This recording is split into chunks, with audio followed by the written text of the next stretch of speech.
वालेकुम दोस्तों, इनसाइड भी मौसम फखर में खुशामदीद। ना मोदी नट गया जे, मोदी फरार। कैसी खबर आपके साथ लेके आया हूं, जबरदस्त इंफॉर्मेशन है। और खबर यह है कि नरेंद्र मोदी साहब ने डोनाल्ड ट्रंप के खौफ से अमेरिका जाने से इनकार कर दिया है। खबर यह सामने आई है कि इस महीने अक़वाम मुत्तहिदा की जनरल असम्बली का इजलास है और ये सालाना इजलास है। और इस इजलास के अंदर तमाम रुकन ममालिक के जो सरबराहान हैं वो इस इजलास में शरीक होते हैं और वहाँ पर एक जनरल डिबेट होती है और तमाम जो रुकन ममालिक के सरबराहान हैं वो आकर वहाँ पर खिताब करते हैं। लेकिन इस साल नरेंद्र मोदी साहब को तो वैसे लोगों से खामखा हाथ मिलाकर रोक के कैक के मारने का शौक है, भावें गल समझ आए ना आए। लेकिन इसके बावजूद नरेंद्र मोदी ने इनकार कर दिया है अमेरिका जाने से। और बात कही जा रही है इस हवाले से कि जनाब नरेंद्र मोदी इस माह न्यूयॉर्क में होने वाले अक़वाम मुत्तहिदा के 80वें सालाना इजलास, जो कि 9 सितंबर से शुरू होगा और जनरल डिबेट 23 से 29 सितंबर के दरमियान जारी रहेगी, उसमें शिरकत नहीं करेंगे। अब ये जो डेवलपमेंट है ये अपने अंदर बहुत ज़्यादा अहमियत की हामिल है, क्योंकि मुझे ऐसे लगता है कि इनफैक्ट जो डोनाल्ड ट्रंप की तरफ से आर्म ट्विस्टिंग की जा रही है नरेंद्र मोदी की, और ख़ास तौर पर वो ये जो ऑपरेशन सिंदूर की नाकामी है और जो सीज़ फायर का क्रेडिट नरेंद्र मोदी ने डोनाल्ड ट्रंप को नहीं दिया, वो जनाब अब मामला और ज़्यादा गर्म हो चुका है। अगरचे हालिया दिनों में नरेंद्र मोदी ने एक तवील अरसे के बाद डोनाल्ड ट्रंप के एक मुख्तसर से वीडियो क्लिप के जवाब में डोनाल्ड ट्रंप का थैंक्स भी बोला था। ट्वीट करके जनाब उन्होंने अमेरिका के साथ खुशगवार ताल्लुकात को कायम रखने का इशारा भी दिया था। लेकिन इसके बावजूद भी सूरत हाल जो है वो ठीक नहीं हो रही। आज ही डोनाल्ड ट्रंप की मीडिया के साथ एक मुख्तसर सी इंटरेक्शन हुई और वहाँ पर मीडिया ने उनसे पूछा कि आप ये जो पाबंदियों का फेज़ 2 है, यानी टैरिफ फेज़ 2 कब लॉन्च करने जा रहे हैं, और क्या ये आप रशिया और रशिया को सपोर्ट करने वालों के खिलाफ फेज़ 2 लॉन्च करेंगे? तो डोनाल्ड ट्रंप का जवाब था यस आई विल। तो इसका मतलब ये है कि ये जो मामला है ये अभी रुका नहीं है, बल्कि ये आगे चल रहा है। और इसी वजह से सवाल है कि क्या नरेंद्र मोदी डोनाल्ड ट्रंप को इग्नोर कर रहे हैं? क्या ऑपरेशन सिंदूर की नाकामी के बाद आलमी मीडिया का सामना करने से कतराया जा रहा है? और सबसे बढ़कर और मेरे नज़दीक सबसे इंपॉर्टेंट सवाल ये है कि क्या अमेरिका और इंडिया के दरमियान ताल्लुकात में बेहतरी आएगी? और मुझे ऐसे लगता है कि इस बात के इम्कानात बहुत कम हैं। क्यों? यकीनी तौर पर आप जानना चाहेंगे। अगर मैं आपसे ये कहूँ कि अमेरिका की जो इस वक्त प्रेशर आ रहा है इंडिया पर, तो उसके जवाब में इंडिया इस वक्त दर दर भटकने पर मजबूर हो गया है, तो ये कहना भी कुछ ज़्यादा गलत नहीं है। इंडिया ने ये जो टैरिफ लगाया गया है इंडियन प्रोडक्ट्स पर अमेरिका में उसको बेचने के लिए, उसके तोड़ के लिए फैसला किया गया कि वो बांग्लादेश, म्यांमार, मुत्तहिदा अरब अमारात और दीगर जो उनके अपने जो दोस्त ममालिक हैं उनसे राब्ता करेंगे और उनसे कहेंगे कि आप हमारी अशिया खरीद लें, या हम आपके जो made in Bangladesh, made in Myanmar या मेड इन यूएई लगाकर हम वो चीज़ें अमेरिका को भेज देंगे। इसके लिए जो उनके जो तिजारती अमूर से मुतल्लिका लोग हैं उनसे राब्ता करने के लिए खुसूसी डेलीगेशंस तैयार किए जा रहे हैं। इस हवाले से एक 8 रुकनी डेलीगेशन अगले चंद रोज़ में यूएई पहुंचेगा और वो यूएई हुकाम से इस बात पर बातचीत करेगा कि क्या यूएई इंडिया को ये सहूलत देने पर तैयार है, और अगर यूएई हामी भर लेता है तो टैरिफ वॉर का मुकाबला मेड इन यूएई करके वो किया जाएगा अमेरिका में। लेकिन मुझे नहीं लगता कि बांग्लादेश ने ऑलरेडी इनकार कर दिया है। म्यांमार शायद इस बात को तस्लीम कर ले, लेकिन इसका नुकसान म्यांमार को होगा क्योंकि म्यांमार का टैरिफ भी कम है, तकरीबन जो है उनका 20 या 18% का उनका टैरिफ है।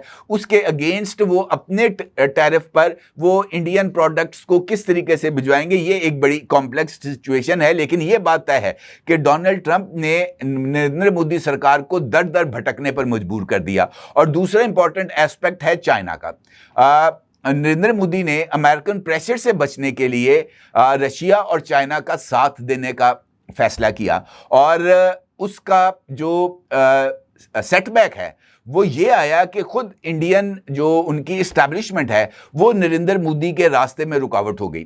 कल गोरखपुर का मैंने आपके साथ एक वीडियो के अंदर जिक्र भी किया था, जहां पर इंडिया के जो सीडीएस थे अनिल चौहान, उन्होंने खिताब किया था और अपने इस खिताब के अंदर अनिल चौहान ने जो है वाज़े तौर पर ये जो नरेंद्र मोदी की पॉलिसी है उससे इख्तलाफ किया था और उनका ये मानना था कि नरेंद्र मोदी का चाइना को दोस्त करार देना या चाइना से कुर्बत इख्तियार करना इन फैक्ट हकीकत से मुतसादम है, क्योंकि चाइना एक चैलेंज है और उस चैलेंज को हमें एक्सेप्ट करना चाहिए। और इसके साथ साथ ये जो CDS हैं अनिल चौहान, उन्होंने इस हवाले से यानी इंडिया को कौन कौन सी मुश्किलात दरपेश हैं उसका जिक्र किया था और उन्होंने 5 पॉइंट्स इस हवाले से रेज किए थे।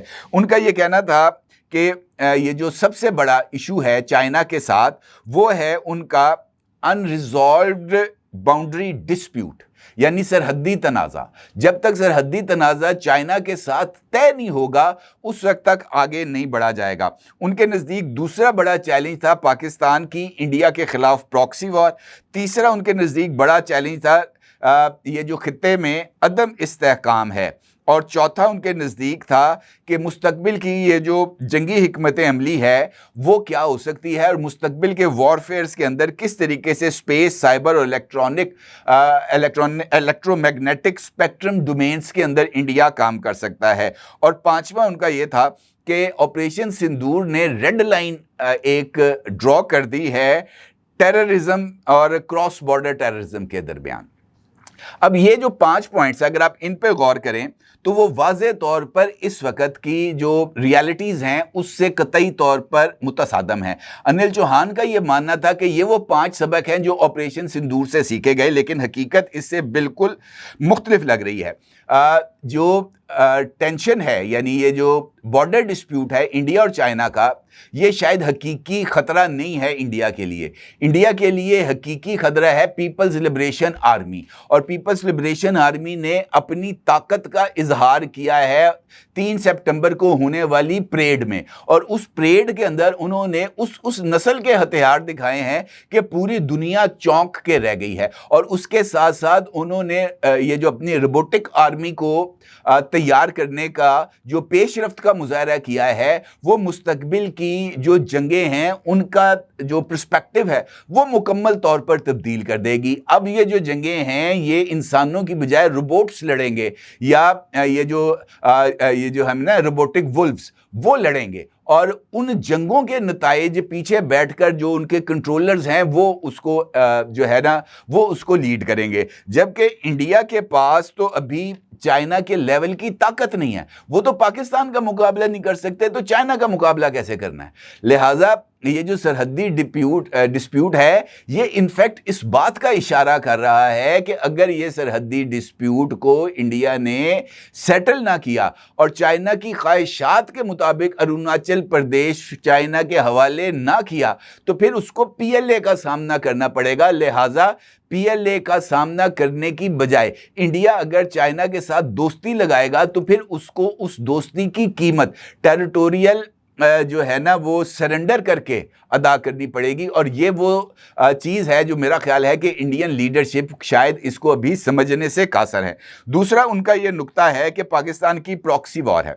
जिस तरीके से चीफ ऑफ डिफेंस की तरफ से ये बात कही गई कि इंडिया ने ऑपरेशन सिंदूर के अंदर अपनी जो कन्वेंशनल वॉर कैपेबिलिटीज़ हैं उसको जाहिर कर दिया, और उनका ये कहना है कि जनाब ये जो प्रिसीशन स्ट्राइक्स की थी इंडिया ने वो इनफैक्ट इस बात का इजहार थी कि इंडिया कन्वेंशनल वॉरफेयर में आगे चला गया, जबकि हकीकत यहाँ भी बिल्कुल मुख्तलिफ है। क्योंकि चाइना ने इस लड़ाई में पाकिस्तान का जिस तरीके से साथ दिया वो इस बात का वाज़े तौर पर पैगाम था कि ये जो लड़ाई की डोमेन्स हैं और ख़ास तौर पर पाकिस्तानी एयरफोर्स ने जिस तरीके से मल्टी डोमेन ऑपरेशंस किए वो इस बात का वाज़े इशारा है कि इंडिया पाकिस्तान लड़ाई का स्पेक्ट्रम मुकम्मल तौर पर तब्दील हो गया है और दुनिया ने इस बात को तस्लीम भी किया है।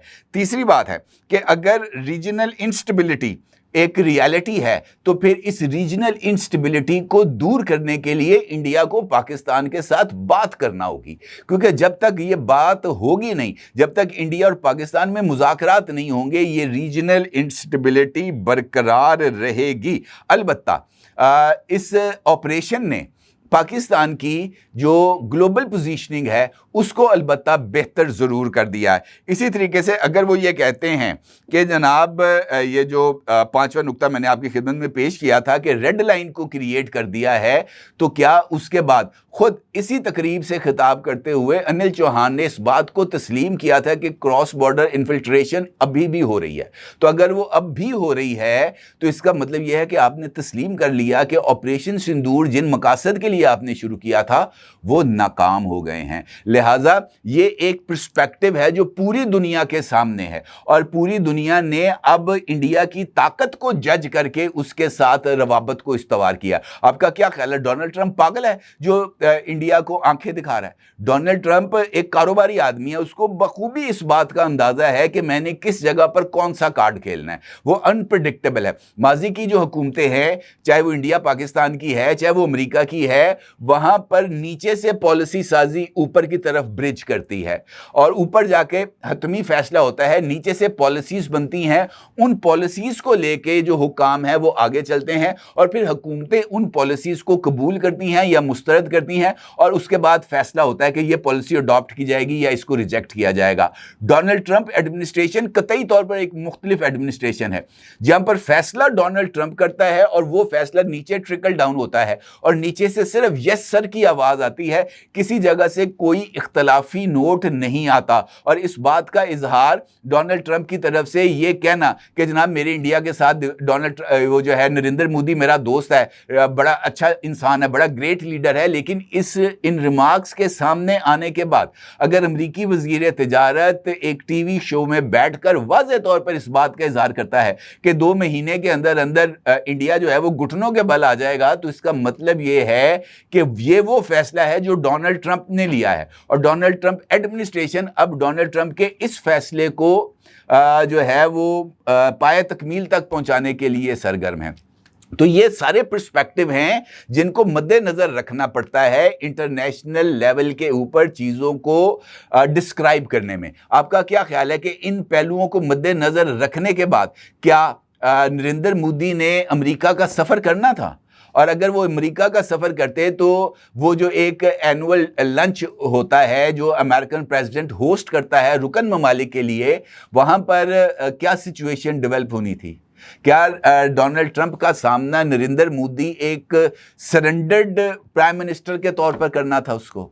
यकीनी तौर पर ऐसा नहीं था और यही वजह है कि इस सारी सूरत हाल को कतई तौर पर इग्नोर करने का फैसला किया गया, क्योंकि नरेंद्र मोदी की ये पॉलिसी है कि वो बहुत कम जिन इश्यूज़ के ऊपर उसकी कमांड ना हो या यहाँ पे उसको नुकसान का एहतमाल हो, वो उन इश्यूज़ के ऊपर बात ही नहीं करता। उसने आज तक इस बारे में बात नहीं की कि ऑपरेशन सिंदूर के अंदर कितने तैयारे मार गिराए गए, इंडिया का कितना नुकसान हुआ। वो महज बात करता है कि हमने पाकिस्तान को नुकसान पहुँचाया, खुद का क्या नुकसान हुआ इसका कोई जिक्र नहीं। मतलब क्या है कि मीठा मीठा हप हप कड़वा कड़वा थू थू। और यही वजह है कि इस अहम तरीन इवेंट से रिट्रीट किया गया है नरेंद्र मोदी की तरफ से। अब सवाल ये वही वाला है कि क्या ये ताल्लुकात बेहतर होंगे?